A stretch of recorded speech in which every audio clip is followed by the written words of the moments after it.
आपके जीवन में इस वक्त कुछ ऐसा है जो आपको रात को सोने नहीं देता? कोई डर, कोई दुख, कोई उलझन? तो आज का ये वीडियो सिर्फ आपके लिए है, क्योंकि जो ज्ञान आज आप सुनने वाले हैं वो हजारों सालों से लोगों का जीवन बदलता आया है। ये है शिव पुराण। इस पूरे वीडियो में मैं आपको बताऊंगा वो एक रहस्य जो शिव पुराण में छुपा है, एक ऐसा सत्य जो ब्रह्मा और विष्णु को भी नहीं पता था, और वो एक मंत्र जिसे सुनकर भगवान शिव किसी भी भक्त को कभी अकेला नहीं छोड़ते। लेकिन पहले समझते हैं ये ग्रंथ आया कहां से। जब न समय था, न आकाश था, न पृथ्वी थी, न जल था, न वायु था, सब कुछ शून्य था। और उस अनंत शून्य में एक ही चेतना थी, एक ही शक्ति थी, एक ही सत्य था, महादेव।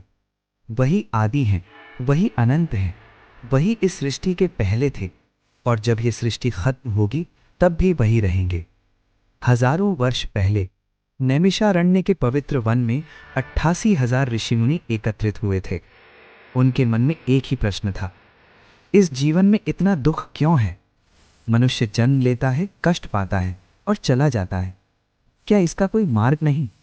तब महान ऋषि सूत जी ने कहा, रुकिए, मेरे पास एक ऐसी कथा है जो न केवल आपके प्रश्नों के उत्तर देगी बल्कि आपके जीवन का भार भी उठा लेगी। और उस दिन शुरू हुई शिव पुराण की कथा। शिव पुराण में 7 दिव्य संहिताएं हैं और हर संहिता में एक अलग रहस्य है।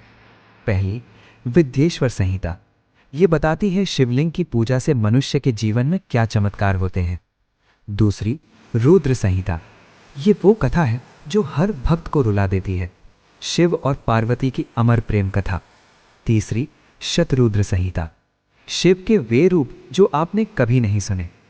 चौथी, कोटि रुद्र संहिता, यहां है वो रहस्य जो आज मैं आपको बताऊंगा। पांचवी, उमा संहिता, मां पार्वती की वो तपस्या जो असंभव थी फिर भी उन्होंने की। छठी, कैलाश संहिता, उस दिव्य लोक का वर्णन जहां हर भक्त जाना चाहता है। सातवीं, वायव्य संहिता, मोक्ष का मार्ग और वो 5 गलतियां जो मनुष्य जीवन भर करता है। याद है मैंने शुरुआत में कहा था, एक ऐसा रहस्य जो ब्रह्मा और विष्णु को भी पता नहीं था।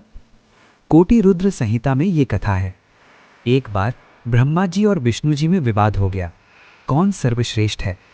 तभी आकाश में एक अनंत ज्योति प्रकट हुई, न उसका आदि था न अंत। ब्रह्मा ऊपर गए उसका अंत ढूंढने, विष्णु नीचे गए उसकी जड़ ढूंढने।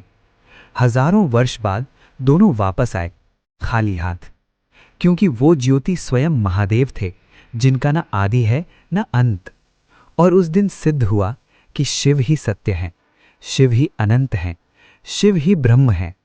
आज के इस दौर में लोग पैसा कमाते हैं फिर भी खुश नहीं हैं, नाम कमाते हैं फिर भी डरे हुए हैं, ताकत हासिल करते हैं फिर भी अकेले हैं।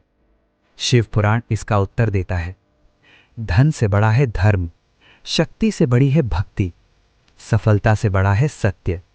जो व्यक्ति इन तीनों को समझ लेता है उसे न डर रहता है, न अकेलापन रहता है, न कोई बाधा रोक सकती है, क्योंकि उसके साथ होते हैं महादेव।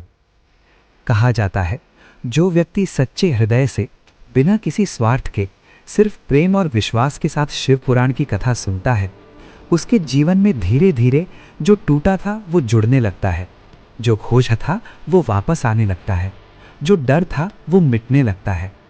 ये कोई अंधविश्वास नहीं है, ये उन लाखों भक्तों का अनुभव है जिन्होंने शिव की शरण ली। आज अगर आपके जीवन में भी कोई तकलीफ है तो एक बार सच्चे मन से कह दीजिए कि हे महादेव, मैं आया हूं।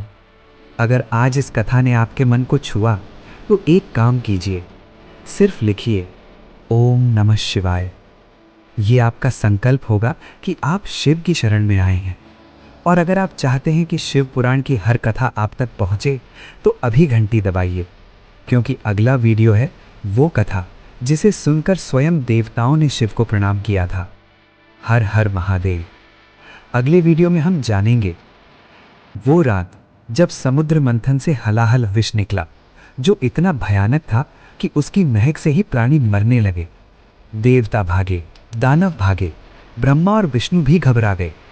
अब केवल एक ने आगे कदम रखा, नीलकंठ।